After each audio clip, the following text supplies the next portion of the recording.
Hi friends, first time నేను variety dosa తయారు చేశాను. ఇది ఎలా చేశానో మీకు చూపిస్తాను. ముందైతే ఎలా ఉందో నేను టేస్ట్ చేస్తానండి. దీనికి కాంబినేషన్లో మా ఇంట్లో ఉన్న ఆకులతో చట్నీ అయితే చేశాను. ఏమేమి ఆకులు ఉన్నాయంటే మా ఇంట్లో కరివేపాకు, మునగాకు, ఇంకా సిలోన్ బచ్చలతో ఎండుమిరపకాయలు, వెల్లుల్లి, జీలకర్ర, కొంచెం చింతపండు వేసి చట్నీ అయితే చేశాను. సూపర్గా ఉందండి. ఈ పిండి ఎలా తయారు చేశానంటే నేను నానబెట్టేటప్పుడు వీడియో తీయలేదండి. తీద్దామని అనుకోలేదు. ఇంకా టేస్ట్ చేసినాక అయ్యో ఎందుకు తీయలేదు, అందరికీ పనికొస్తుంది కదా అని ఇప్పుడు వీడియో తీశాను. ఇదేంటంటే మన ఇంట్లో ఉన్న చిరుధాన్యాలు అన్నీ వేశానండి. రాగులు, పచ్చజొన్నలు, సజ్జలు, ఇంకా 5 రకాల మిల్లెట్స్ ఉంటాయి కదండి. వాటిలో అరికలు వేశాను. మీకు నచ్చినవి ఏవైనా వేసుకోవచ్చు. ఇంకా చిరుధాన్యాలు అంటే మీకు అందరికీ తెలుసు కదండి.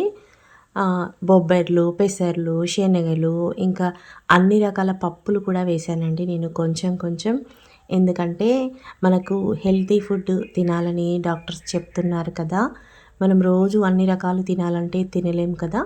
ఇలా చేసి చూస్తే ఎలా ఉంటుందో అని చేశాను నేను. సూపర్గా వచ్చిందండి.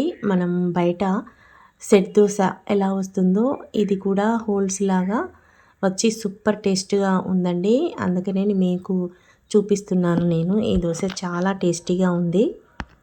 ఇందులో కొన్ని వైట్ రైస్ కాకుండా నేను సింగిల్ పాలిష్ రైస్ అయినా తీసుకోవచ్చు, లేకపోతే బ్రౌన్ రైస్ అయినా తీసుకోవచ్చు. నేను బ్రౌన్ రైస్ కొన్ని వేశాను. రాత్రంతా నానబెట్టాను. ఇంకా మార్నింగ్ ఏమో మిక్సీ పట్టి మళ్ళీ ఈవినింగ్ వరకు పులిసేటట్టు పిండి బయటనే పెట్టానండి. మనం దోశ వేసుకునేటప్పుడు కొంచెం వేరే గిన్నెలో తీసుకొని కొంచెం వాటర్ పోసాను చూడండి. ఇలా ఉండాలి కన్సిస్టెన్సీ. అలా అయితే మనకు దోశ బాగా వస్తుంది.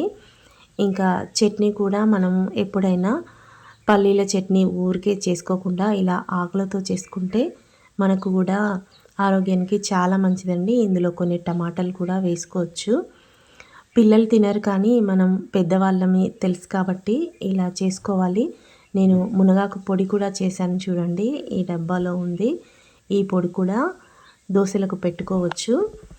ఇంకా మనం అవసరం ఉన్నప్పుడు చిన్న గిన్నెలోకి కొంచెం తీసుకొని కావాలంటే అందులో మునగాకు పొడి కూడా కలుపుకోవచ్చండి. దోశ వేసేటప్పుడు తినేవాళ్ళు ఉంటే ఏ రకంగానైనా చేసుకోవచ్చండి. నేను అప్పుడప్పుడు అలాగే చేస్తాను.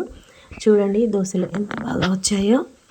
షుగర్ ఉన్న వాళ్ళు జొన్న రొట్టెలు చేసుకోవాలంటే రోజు వాళ్ళకి కష్టంగా ఉంటుంది. కొందరికి పండ్లు కూడా ఉండవు తినడానికి. అలాంటి వాళ్ళు జొన్నలు కూడా నానబెట్టి ఇలా మిక్సీ పట్టుకుని దోశలు కూడా వేసుకోవచ్చండి. మనకు ఆలోచన ఉండాలే కానీ ఏదైనా చేసుకోవచ్చు. నేనైతే ఇలా గ్లాస్తో పోసి చూశానండి. కొంచెం మందంగా ఉంటే సెట్ దోశలాగా వచ్చింది. ఫస్ట్ టైం కాబట్టి మరీ పలచగా చేసుకోవద్దు మనం పిండి. ఎప్పుడైనా కొంచెం చూసుకున్న తర్వాత కొన్ని వాటర్ పోసుకోవాలి. ఎప్పుడైనా నేను ఇనుప పెంచే వాడతానండి దోశలకి.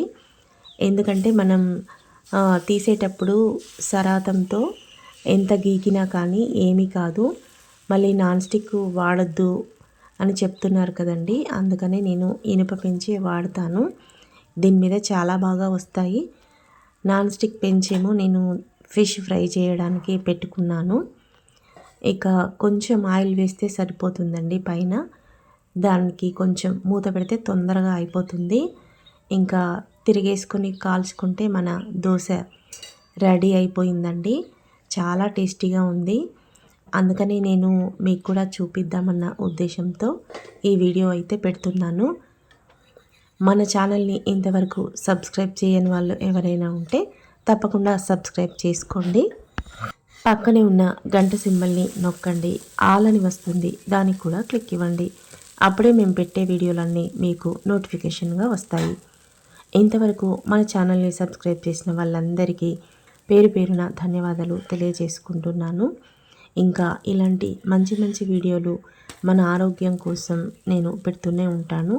తప్పకుండా మీరందరూ చూడండి. ఎలా ఉందో కామెంట్ కూడా పెట్టండి. మన ఆరోగ్యం మన చేతుల్లో ఉందంటారు కదా. అందుకని నేను ఇలా ట్రై చేస్తూ ఉంటానండి. ఇంకా మిల్లెట్స్ అందరికీ పోషకాహారమే కాబట్టి మిల్లెట్స్ ఏవైనా వేసుకోవచ్చు. ఇంకా చిరుధాన్యాలు అన్నీ వేసుకోవచ్చు. కొంచెం మెంతులు కూడా వేసుకోండి, జీలకర్ర వేయండి.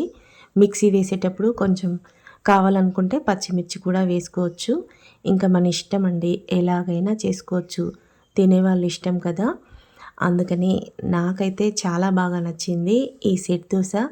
మరి మీకు నచ్చిందా? తప్పకుండా కామెంట్ చేయండి. మరో వీడియోతో మళ్ళీ కలుద్దాం.